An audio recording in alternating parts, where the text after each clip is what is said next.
ক্ষীরাই চাপড়া তো অনেক হল, চলো আজ তোমাদের নিয়ে যাই একটা নতুন জায়গায়।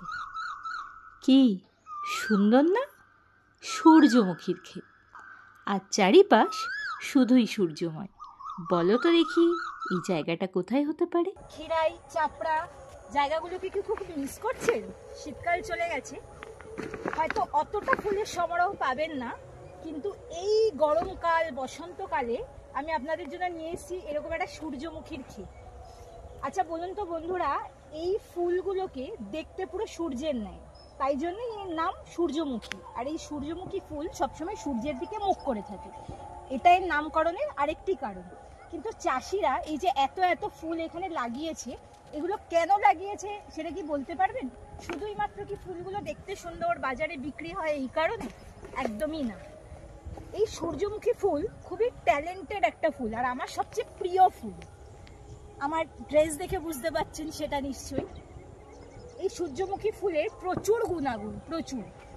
এই সূর্যমুখী ফুল চাষের একটা বিশেষ উদ্দেশ্য হলো, এই সূর্যমুখী ফুলের এই চারপাশে সূর্যমুখী ফুলের বীজ থাকে।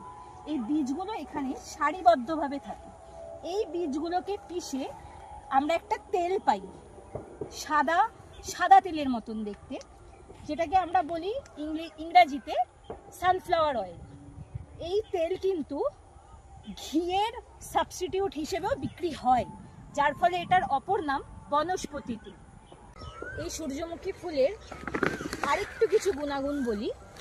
এই সূর্যমুখী ফুলগুলোতে, মানে ফুলের যে বীজ থেকে যে তেল তৈরি হয়, সেই সব কিছুতে প্রচুর পরিমাণে অ্যান্টিঅক্সিডেন্ট থাকে, যেটা আমাদের চুল, ত্বক এগুলোকে নারিশ করতে খুব সাহায্য করে আর উজ্জ্বল রাখে।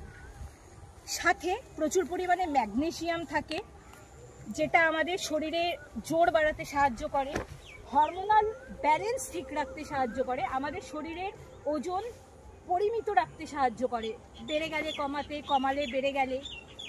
এরকম আরও অনেক গুণাগুণ রয়েছে। আমি প্রথমেই বললাম সূর্যমুখী ফুল কিন্তু খুব ট্যালেন্টেড একটা ফুল, শুধু দেখতে সুন্দর তা নয়, বিউটি উইথ ব্রেন যেটাকে আমরা বলি, সূর্যমুখী হচ্ছে সেটার প্রকৃষ্ট উদাহরণ।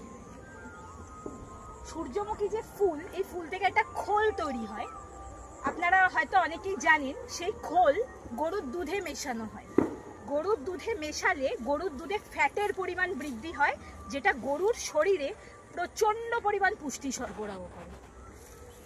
আরেকটা জিনিস আমি আপনাদেরকে দেখাই বন্ধুরা, এই যে সূর্যমুখী ফুলের এই যে চারিপাশে এই যে বীজগুলো সারিবদ্ধভাবে রয়েছে, এই বীজগুলো যখন পেকে যায় তখন পাখিরা এসে এগুলো খেয়ে ফেলে। পাখিদের এটা খুব প্রিয় খাবার। তখন কিন্তু চাষিদেরকে খুব খেয়াল রাখতে হয় যাতে এই বীজগুলো পড়ে না যায়। এই বীজগুলো শুধু পাখি নয়, হাঁস, মুরগি, গরু তাদেরও কিন্তু খুবই প্রিয় খাবার। এটা কিন্তু একবর্ষী উদ্ভিদ, এটা আমরা ক্লাস 9-10-এ লাইফ সায়েন্সে সবাই পড়েছি। এই সূর্যমুখী উদ্ভিদের যে সায়েন্টিফিক নাম সেটা কিন্তু সানফ্লাওয়ার, যাকে আমরা ইংরাজিতে সানফ্লাওয়ার নামেই চিনি।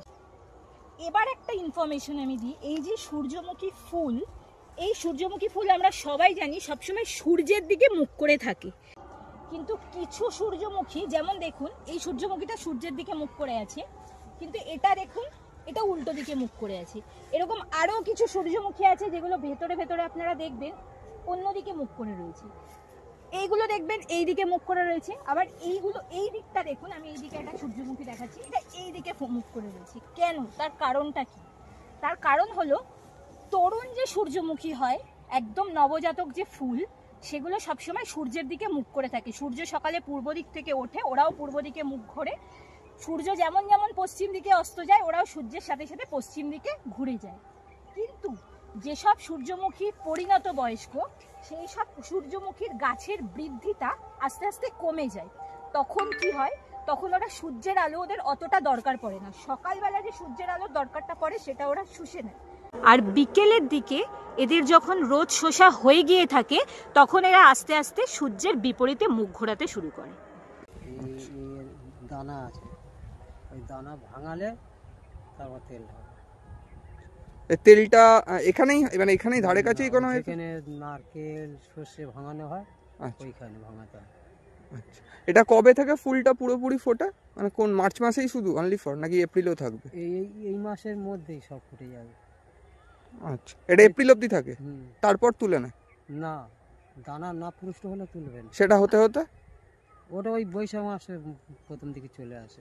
মানে পুরো গ্রীষ্মকালটাই থাকে। হ্যাঁ, আমার এত প্রিয় ফুল সূর্যমুখী, তবুও কিন্তু আমি একটা ফুলও ছিঁড়িনি। আপনাদের সবার কাছে অনুরোধ, আপনারা যারা এখানে আসবেন তারা প্লিজ এই ফুলের সৌন্দর্য উপভোগ করেই সবাই চলে যাবেন। দয়া করে এই ফুলগুলো ছিঁড়বেন না, কারণ এই ফুলের বীজ বিক্রি করে চাষিদের সারা বছরের ইনকাম, ওদের পেট চলে।